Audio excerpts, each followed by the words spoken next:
our funds to national disaster management. Thank you, sir. Thank you. Sri Sanjay Singh. धन्यवाद मान्यवर, आपने इस अत्यंत महत्वपूर्ण विषय पे राष्ट्रीय आपदा प्रबंधन के बिल पर मुझे अपनी बात कहने का मौका दिया। मान्यवर, जब देश में कहीं भी राष्ट्रीय आपदा आती है तो उसमें केंद्र सरकार का रोल, राज्य सरकार का रोल, तमाम सामाजिक संस्थाओं का रोल, राजनीतिक पार्टियों का रोल और एक एक व्यक्ति की भूमिका महत्वपूर्ण हो जाती है, वरना आप राष्ट्रीय आपदाओं से निपट पाना बहुत मुश्किल होता है। मान्यवर, मैं आज हाथ जोड़ के विनती करूंगा, कम से कम ऐसे विषय पे बोला बाली न किया जाए, टोका टाकी न किया जाए। प्लीज आप बोले, ये ठीक नहीं है। मान्यवर, हर व्यक्ति के जीवन के कई पहलू होते हैं, सामाजिक, राजनीतिक, और मैं ऐसी घटनाओं का न सिर्फ न्यूज चैनल पे, टीवी पे गवाह रहा हूं, बल्कि जाके ऐसी घटनाओं के वक्त में काम किया हूं।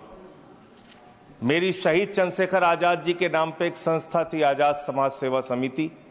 उस वक्त भुज का भूकंप आया था मान्यवर, और उसमें जो घटना हुई थी बहुत ही पीड़ादायक कि 26 जनवरी का दिन था, बच्चे गणतंत्र दिवस का जुलूस लेके निकल रहे थे और भूकंप आया, उसकी चपेट में बहुत सारे बच्चों की मौत हो गई थी।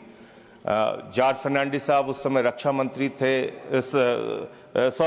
जॉर्ज साहब एनडीए के संयोजक थे और उन्होंने उस समय बयान दिया था, रक्षा मंत्री भी थे संभवतः, उन्होंने बयान दिया था कि 1 लाख लोगों की मौत हुई है।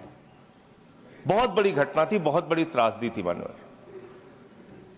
अब ये समझ में नहीं आ रहा था कि उसमें हम लोगों की भूमिका क्या हो सकती है। एक उत्तर प्रदेश के सुल्तानपुर के छोटे से जिले में रहने वाली छोटी सी संस्था के किसी कार्यकर्ता की भूमिका क्या हो सकती है। तो हमने शहर के लोगों को, व्यापारियों को, तमाम संस्थाओं को एकत्रित किया, जुलूस निकाला शहर के अंदर, चंदा इकट्ठा किया। अब आगे सामग्री की क्या जरूरत है वहां, क्योंकि बहुत सारी सामग्री, गुजरात में उस वक्त खबरें आने लगी कि पूरे देश और दुनिया से बहुत सारी सहायता सामग्री वहां पे पहुंचने लगी, और ये भी खबरें आने लगी कि उन सामग्रियों का सही रूप से सदुपयोग नहीं हो पा रहा है। हमने हेल्पलाइन खोजा कि कहां से बात की जाए जिससे उनकी मदद हो सके। अहमदाबाद की एक संस्था मिली, कच्छी जैन सेवा समाज। कच्छी जैन सेवा समाज के लोगों से मैंने संपर्क किया, उन्होंने कहा यहां पे टेंट की जरूरत है, ज्यादा से ज्यादा टेंट लेके आइएगा, और कुछ कुछ चीजें उन्होंने लिस्ट दी, बाल्टी लेके आइएगा, इस तरह की चीजें उन्होंने, जो जरूरत थी उस तरह की चीजें उन्होंने लिख के दिया। उस वक्त मुझे याद है मैं कानपुर गया, कानपुर से वहां से त्रिपाल वगैरह इकट्ठा करके, जो उनको जरूरत थी, टेंट की जरूरत थी, वो सारी चीजें इकट्ठा करके, और रेल मंत्री उस समय ममता जी थी, उन्होंने एक बहुत अच्छा ऐलान किया था कि जो भी व्यक्ति गुजरात के भूकंप में सहायता के लिए जाना चाहता है उसको कोई टिकट का किराया नहीं लगेगा, और जो सामग्री लेके जाना चाहता है वो सामग्री वहां पर लेके जा सकता है लोगों की मदद के लिए। तो हम लोगों ने अपना एक जत्था तैयार किया, 10-20 लोग तैयार हुए कि हम जाके खुद से काम करेंगे। हमने अपनी टीम के साथ वहां पे हम गए, और जो उस समिति के साथ, कच्छी जैन सेवा समिति के साथ मिलके जो वहां मदद हो सकती थी वो मदद हमने किया। लेकिन जो देखा दृश्य मान्यवर, घर के घर गिरे थे, बड़े बड़े घर गिरे हुए थे, स्कूल गिर गए थे, अस्पताल गिर गए थे, सड़कें टूट गई थी। तो ये ऐसा लग रहा था कि इसमें कभी कैसे ये लोग खड़े हो पाएंगे। आपदा जब आती है उस वक्त का जो दृश्य होता है और जो मदद की जो जरूरत होती है वो अलग होती है, लेकिन उस आपदा के प्रबंधन के खत्म होने के बाद की जो जरूरत होती है, मैं समझता हूं वो बहुत बड़ी जरूरत होती है। घाव को भरने की जरूरत, पीड़ा को भरने की जरूरत, उनके साथ बातचीत करने की जरूरत, उनकी काउंसलिंग करने की जरूरत, वो सड़कें जो टूटी हुई हैं उसको बनाने की जरूरत, स्कूल जो बच्चों के टूट जाते हैं उसको बनाने की जरूरत, अस्पतालों को बनाने की जरूरत, और इसके साथ साथ जो गांव के गांव जो मिट जाते हैं, बर्बाद हो जाते हैं, उसको बनाने की जरूरत।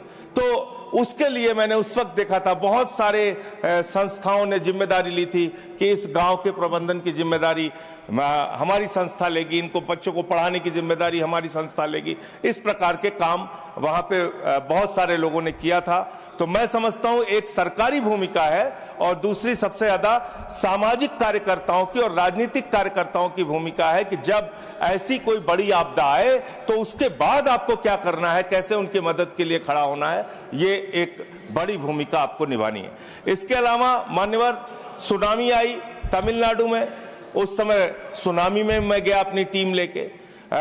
जब उत्तराखंड की आपदा आई, त्रासदी आई, उस समय भी मैं गया अपने आम आदमी पार्टी में उस समय था, आम आदमी पार्टी के कार्यकर्ताओं के साथ गया।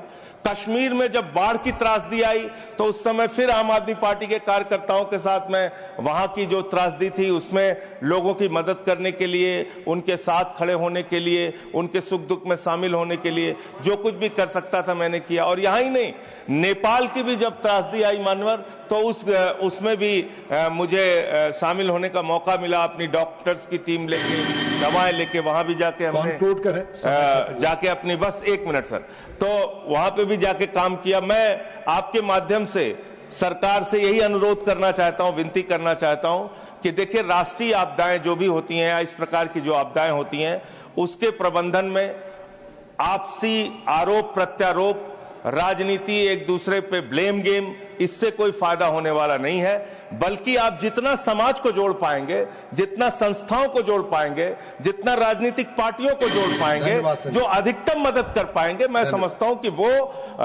वही राष्ट्रीय आपदा को प्रबंधन करने का सही तरीका है। और मान्यवर, मैं फिर दोहरा रहा हूं कि एक तात्कालिक मदद की जरूरत होती है, एक दीर्घकालिक मदद की जरूरत होती है, दोनों पे सरकार को काम करने की जरूरत है। धन्यवाद। Thank you sir.